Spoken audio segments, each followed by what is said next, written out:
বাজান দুনিয়া কিন্তু খুব চাকচিক্যময়। হ্যাঁ, এ কবরের যাত্রীরা, দুনিয়ার ভিতরে এমন কোন জাতি নাই যেই জাতি পরকাল বিশ্বাস করে না। হিন্দুরাও করে, খ্রিস্টানরাও করে, অন্যান্য বিজাতিটাও করে, কিন্তু মুসলমান আমরাও করি। কিন্তু বাজান আজ পর্যন্ত মুসলমান জাতি ছাড়া অন্য কোন জাতি দুনিয়ার মধ্যে বুক ফুলাইয়া গলা টান কইরা কেউ কিন্তু দুনিয়ায় টেকতে পারে নাই। আমরা মুসলমান জাতি গলা ফুলাইয়া বুক টান কইরা আজকে দুনিয়ার ভিতরে চ্যালেঞ্জের মাধ্যমে বাইচা আছে। কপাল পুরানো, ভালো কইরা মনকে বুঝাও। আজকে মুসলমানের ঘরে জন্মগ্রহণ কইরা খোদা না খাস্তা, খোদা না খাস্তা কিয়ামতের ময়দানে যদি জাহান্নামের শিকল হাতে পায় লাগে, এর সে কপাল পুরার সারে জাহানে হইতে পারে। এই যে আমার বাজানদেরকে বলবো, পর্দা আলে মা বোনদেরকে বলবো, এই যে আমরা সূর্য দেখতেছি, এই সূর্য আমাদের দরকার আছে না নাই? সূর্য না থাকলে মানুষ থাকবে?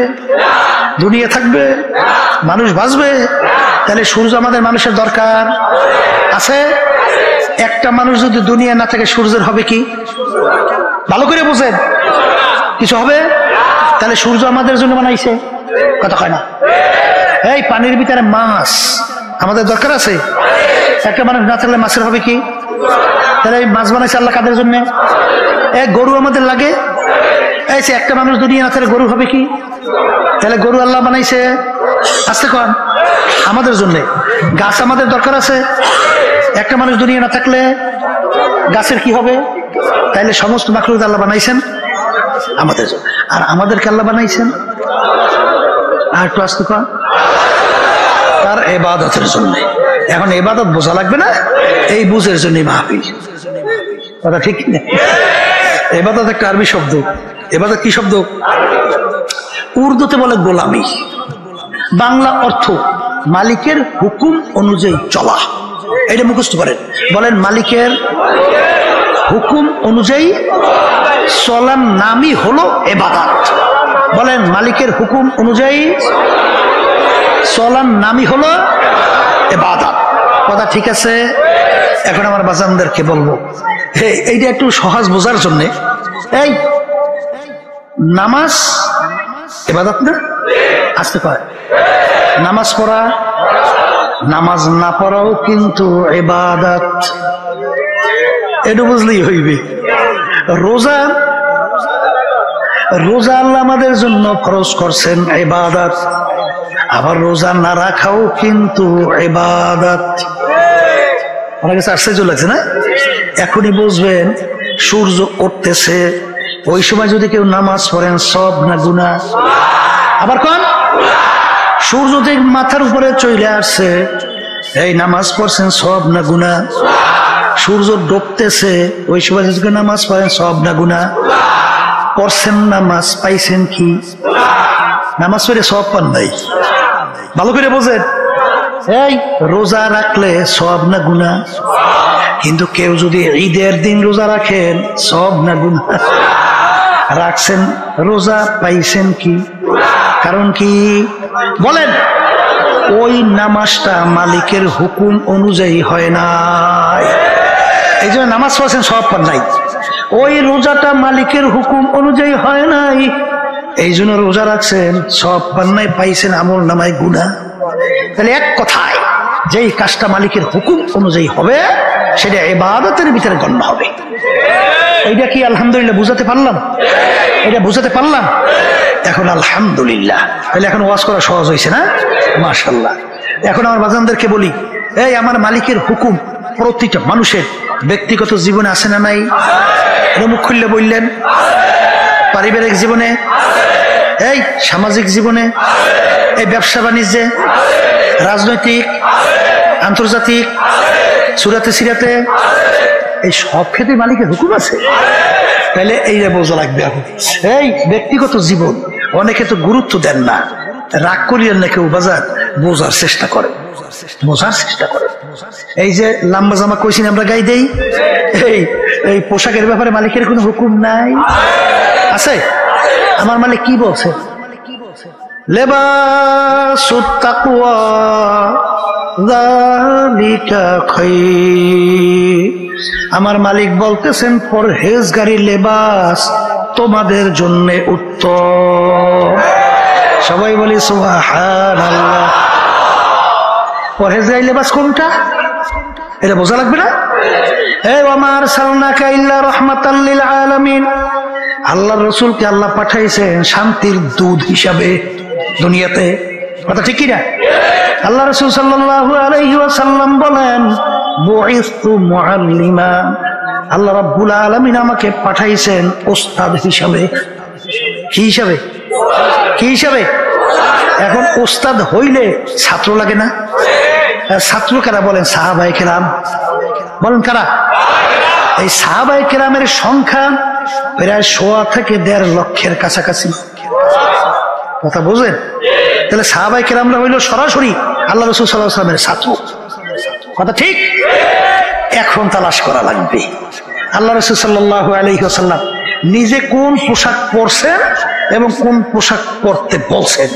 আল্লাহ রাসূল সাল্লাল্লাহু আলাইহি ওয়াসাল্লাম সাহাবায়ে কেরামদের কোন পোশাক পরাইছেন এবং কোন পোশাক পরতে বলছেন। এইটা হইল পরহেজগারি লেবাস। আস্তে কয় কথা ঠিক কিনা?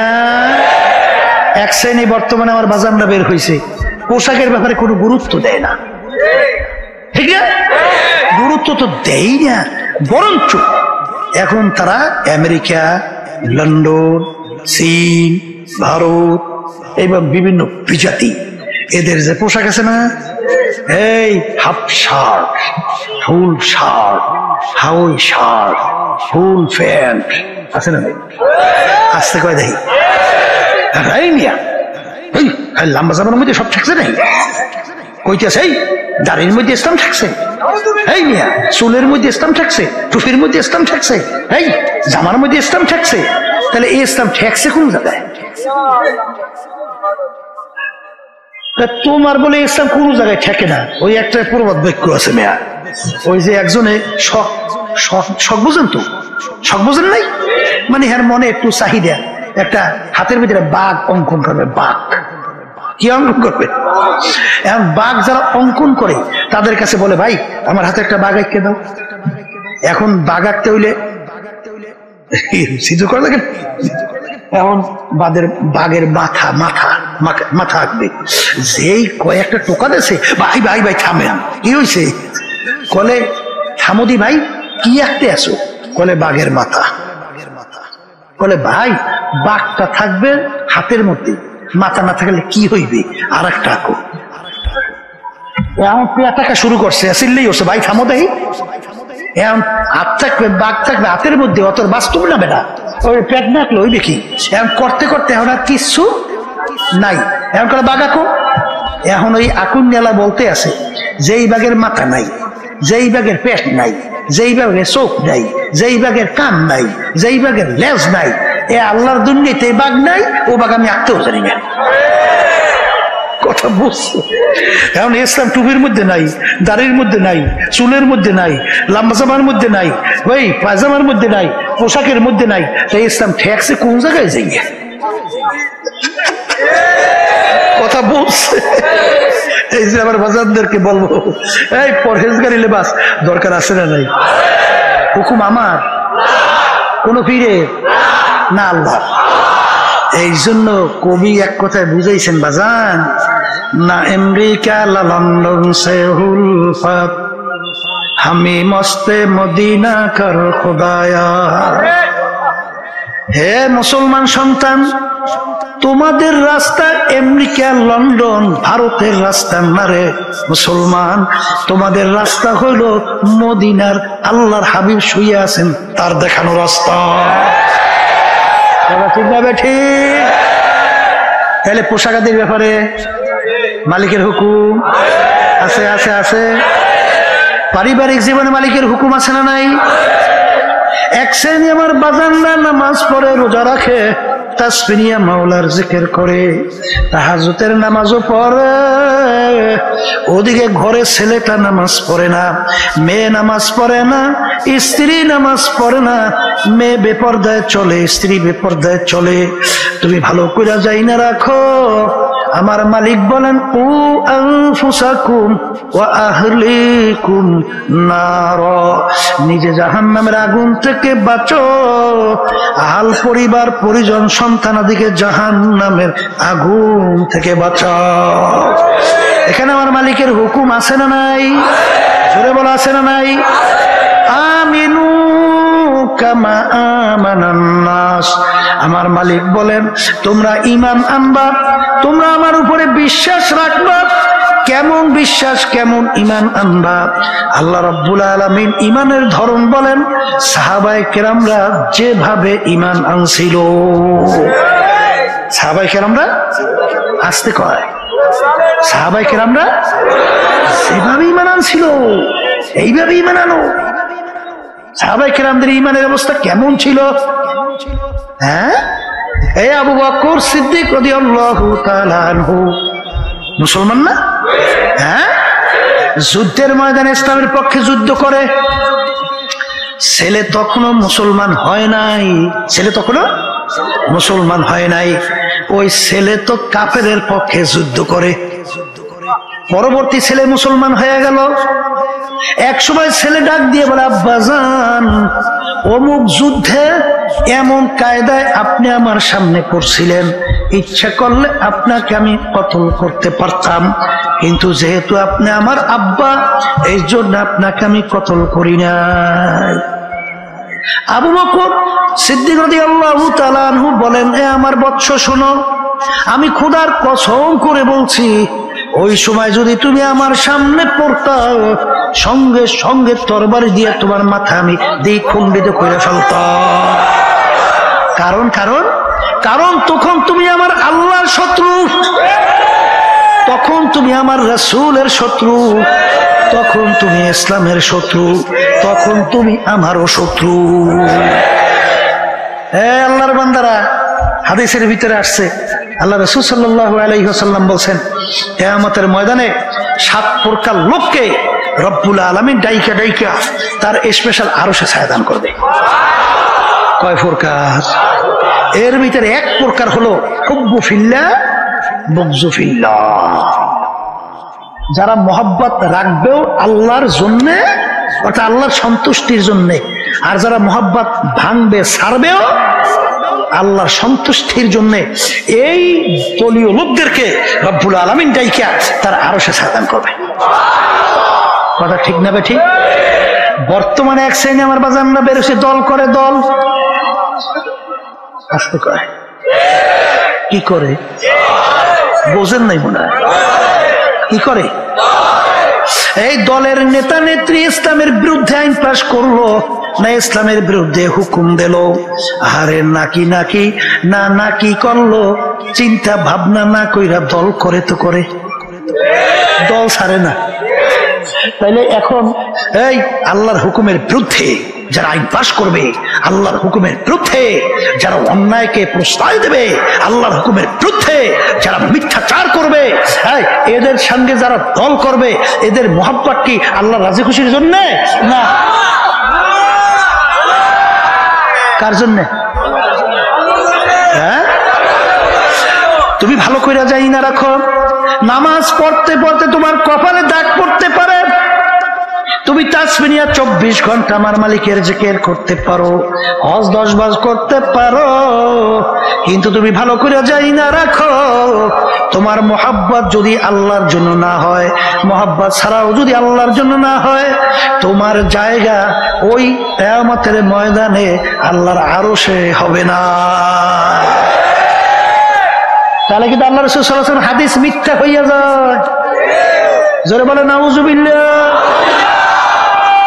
আমি আমার ভাইদেরকে বলবো, পর্দা আলে মা বোনদেরকে বলবো, এক শ্রেণী আমার বাজানরা মনে করে নামাজ পড়ি যথেষ্ট, নাজাত পাইয়া জান্নাতের উঁচু মাকাম, একেবারে ফেরদাউস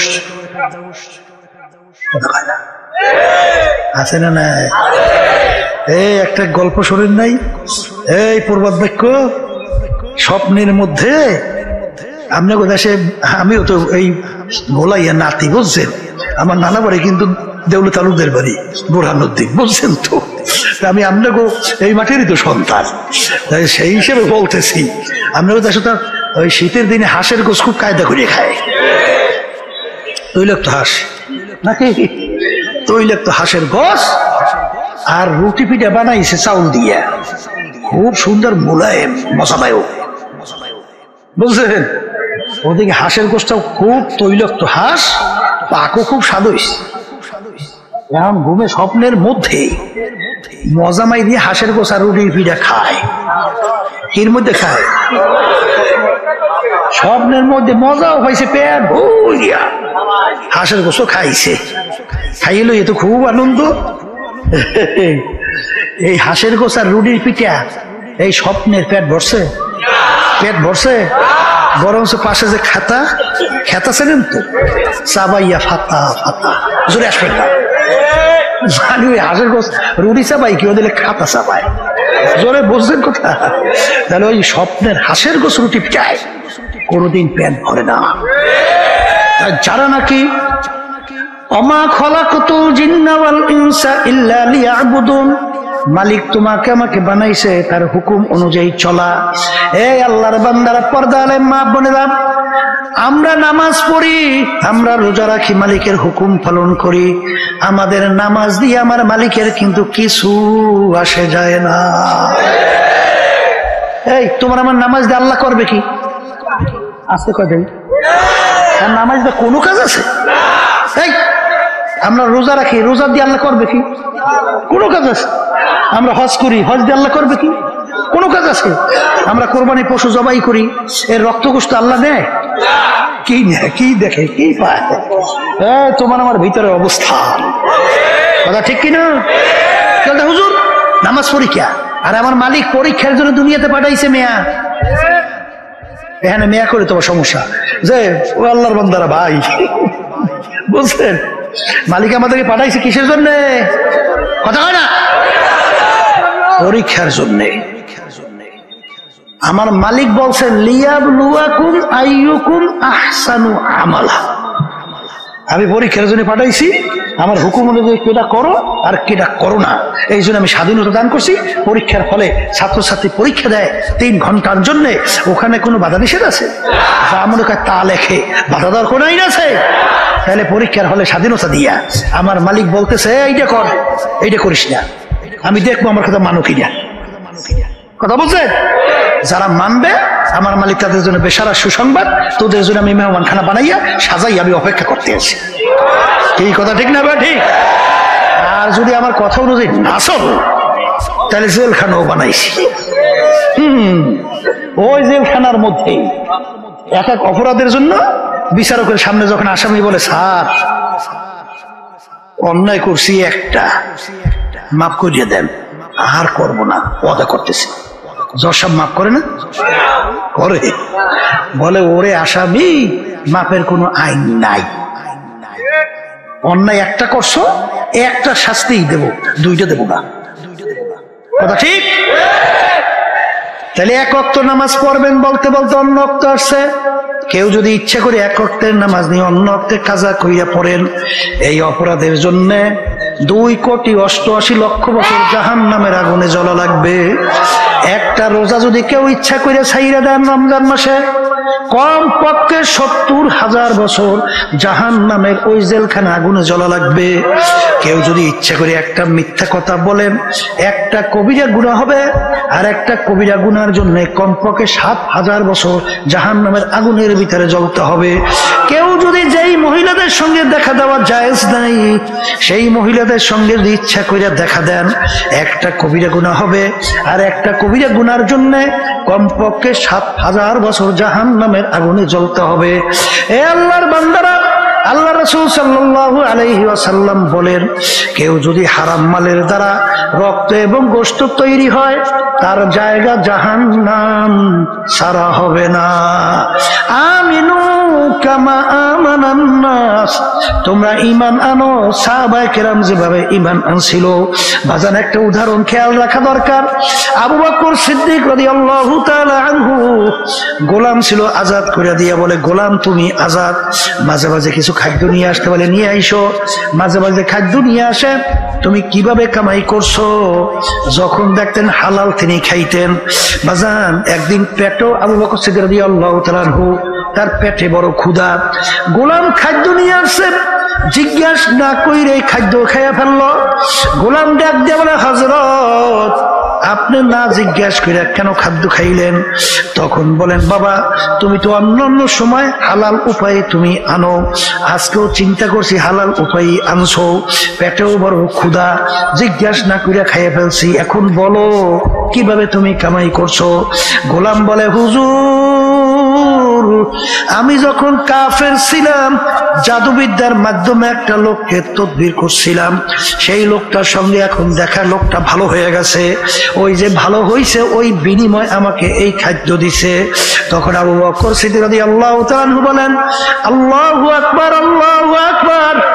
বাজান জাদুবিদ্যার মাধ্যমে তদবির করা কামাই সম্পূর্ণ হারাম, তুমি তো আমাকে হারাম খাওয়াইছো। এই কথা বলে তিনি গলার ভিতরে আঙ্গুল দেওয়া শুরু করলো। লোকেরা বলে, হযরত আপনি তো না যাই না খাইছেন, আল্লাহ তো মাফ কইরা দেবে। আর বর্তমানে যদি আমাদের যুগ হইতো কত ফতুয়া বের হইতো, তার কোনো শেষ নাই। কথা ঠিক না? ঠিক। এই আর সে বলতেছেন হারাম খাদ্য আমার পেটের ভিতরে আমি হজম হইতে দেবো না। হযরত তাইলে পেট ভইরে পানি খান, পানি খেলে গলার ভিতরে আঙ্গুল দেওয়ার সঙ্গে সঙ্গে খাদ্য বের হয়ে আসবে। তিনি পেট ভইরে পানি খেইল, গলার ভিতরে আঙ্গুল দিল, বমি হলো, তারপরে হারাম ওই খাদ্য ভিতর থেকে বের হয়ে আসলো।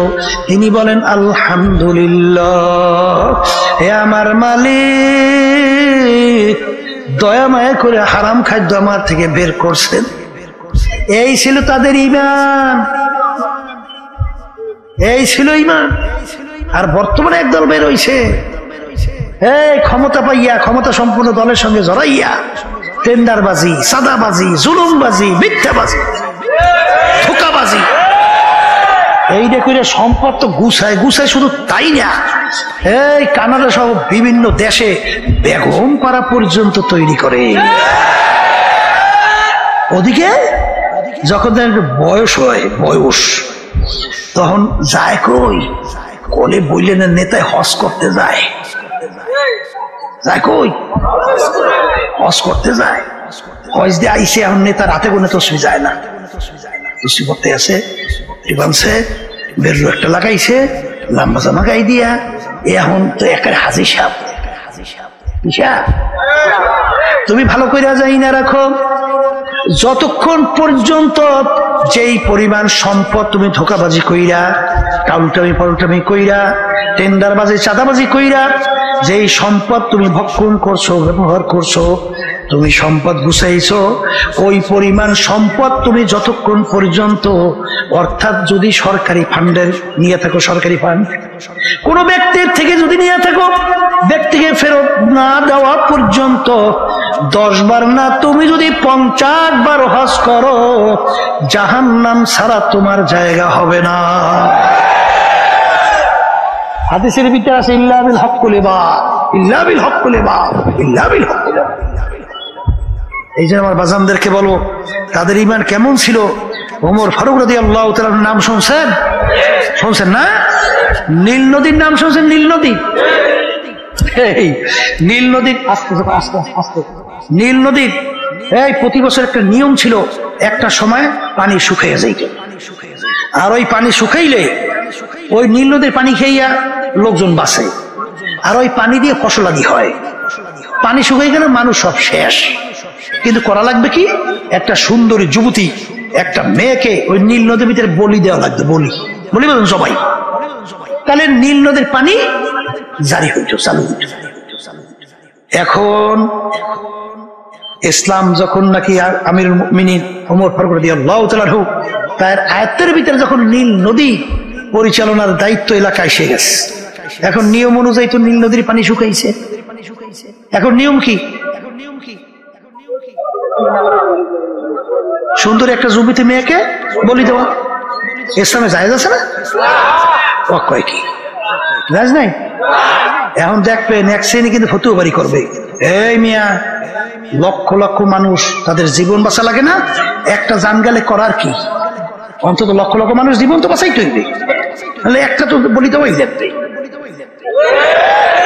বর্তমানে একদল বাইরেছে না, এই মিয়া ব্যাপারটা মহিলা তো গুলো একসঙ্গে টেবিলে বইয়ে চা খায়, নাস্তা করে, মিটিং করে, আসতে করে ফতুয়া দিয়ে করে না, না ফতুয়া ছাড়া আসতে কয় দেয়, তোরা ফতুয়া বাইরেছে না, তখন কইবি কি মন্দের ভালো, মন্দের বাংলাদেশেই যদি মন্দের ভালো লাগে, ভালো আছে কোন দেশে? যেই দেশে ৯৭% মতো মুসলমান বসবাস করে, সেই দেশে যদি মন্দের ভালো হয়, ভালো হইবে কোন দেশে? জোরে বলেন, কথা ঠিক না? ঠিক। এখন ইসলামীকে বলি একটা যুবতী মেয়ে জবাই দেওয়া যায় আছে। এখন এলাকার গভর্নর পানি শুকাইছে নদী, যুবতী মেয়ে জবাই না দিলে পানি আসবে না, এখন করা কি? গভর্নরকে বলো কি এত ইসলামে জায়েজ নাই, তাহলে করা লাগবে কি? মানুষ দিয়ে সব মরবে, বলে আমির এর কাছে জানা লাগবে। আমির মুমিন ওমর ফারুক রাদিয়াল্লাহু তাআলা আনহু তার কাছে সংবাদ পৌঁছল, আমির ঘটনা তো এই। আমির বলে বলো কি, একটা সুন্দরী মেয়ে জবাই দেবে, তার ভিতরে পানি আসবে, কথার কথা, তাহলে আমার আল্লাহর ক্ষমতা কোথায়? আমার মালিকের ক্ষমতা কোথায়? আমিরুল মুমিনিন ওমর ফারুক রাদিয়াল্লাহু তাআলা আনহু ওই নীল নদীর কাছে চিঠি লেখে। কি লেখে? আল্লাহ মাফ করুক, আমাকে যুগে হইলে কইতো কি হুঁছে হুজুর বলে পাগল হয়ে যদি আসছে পাগল, নদীর কাছে চিঠি লেখে। হ্যাঁ পাগলামি না, ভালো পাগলামি না, নদীর কাছে চিঠি লেখে। নীল নদী, তুমি যদি আল্লাহর হুকুমে জারি হও, তুমি জারি হইয়া যাও, আর যদি আল্লাহর হুকুমে জারি না হও, তোমার পানি আমাদের লাগবে না। Direct action. চিঠি নিয়ে নদীর ভিতরে ফেলাই দিল। যখন চিঠি নিয়ে নদীর ভিতরে ফেলাইল, কথার কথা, পানি ফালাইতে চিঠি দেরি, সুমসুম কইরে পানি আইসা নীল নদ পরিপূর্ণ পানি। ওই যে নীল নদী বর্ষে আসুদ আর শুকায় নাই, এর নাম হইল ঈমান। কথা বুঝেন? ওয়ালা নাবলুওয়ান্নাকুম, আমার মালিক বলেন অবশ্যই অবশ্যই তোমাদেরকে পরীক্ষা করবই করব। পরীক্ষা পাস না কই বেহেশতে যাওয়ার কেউ আশা করিয়েন না। কথা ঠিক না? ঠিক। এই জন্য ভাইদেরকে বলো, পর্দা আলে মা বোনদেরকে বলবো, কি পারিবারিক ব্যাপারে মালিকের হুকুম পালন করা লাগবে, সাধ্য অনুযায়ী চেষ্টা করা লাগবে। আল্লাহ আমাকে আমাদের সবাইকে তৌফিক দান করুন। এই আল্লাহর বান্দা, ব্যবসা ক্ষেত্রে মালিকের হুকুম নাই? আমার মালিক কি বলছেন? আহাল্লাল্লাহুল বাইআ ওয়া হারামার রিবা, তোমাদের জন্য আমি ব্যবসাকে হালাল ঘোষণা করলাম, সুদ তোমাদের জন্য আমি হারাম ঘোষণা করলাম। আল্লাহ মাফ করুক, বর্তমানে অনেক নামাজি, অনেক মুসল্লি, অনেক হাজি দেখা যায় সম্পদ বাড়াবার জন্য, ব্যবসাকে বাড়াবার জন্য সুদের সঙ্গে ব্যবসা মিশ্রণ কইরা চালায়। নাউজুবিল্লাহ, জোরে কম। যার ভিতরে ঈমান আছে, যে পরকাল বিশ্বাস করে, যে আল্লাহকে বিশ্বাস করে, সুদের ৭০টার মতো গুনাহ, এর ভিতরে ছোট্ট গুনাহ নাউজুবিল্লাহ, ঘৃণা জমাবার জন্য মায়ের সাথে অপকর্মের চেয়েও ঘৃণিত গুনাহ হলো ছোট্ট গুনাহ। এত বড় ভয়াবহ গুনাহ সুদের। এই হারামে আরাম আছে? আপনাদের এলাকায় সুদ তো থাকারই কথা, আমাদের এলাকায়ও আছে। যেই করে সুদের সাথে জড়িত, আমি পরীক্ষা করে দেখছি ১০০টার মধ্যে ১০০টা অশান্তি, একেবারে অশান্তি আর অশান্তি, শান্তি বলতে নাই। জোরে বলেন, কথা ঠিক কিনা? আর মেয়ে অন্তরে শান্তি হলো বড় শান্তি। কথা ঠিক না? আর ব্যবসাকে আল্লাহ হালাল ঘোষণা করছেন। এই যে সদিকিন ব্যবসায়ী হবে, সৎ ব্যবসায়ী হবে, আল্লাহ রাব্বুল আলামিন তাকে নবীদের সঙ্গে হাসর করাইবেন, সিদ্দিকিনদের সঙ্গে হাসর করাইবেন। কি ঠিক না? তাহলে ব্যবসা ক্ষেত্রে আল্লাহর হুকুম আছে না? রাজনৈতিক ক্ষেত্রে আমার মালিকের হুকুম আছে না নাই? অনেকে কিন্তু এই ভুলটা এখনো যায় না। আবার সব ওলামায়ে কেরাম আমরা ঠিক মতো আলোচনা আল্লাহ জানে করতে পারি কিনা তাও কইতে পারি না। এই অনেকে রাজনীতির ব্যাপারে মনে হয় ইসলামের নাই, এরকম একটা ভাবই দেখায়। কথা ঠিক না বেটি? আমি বাজানদেরকে সংক্ষেপে বলি, এই আমরা নামাজ পড়ি, কার হুকুম পালন করি? আল্লাহ কি বলছেন? আকিমুস সালাহ।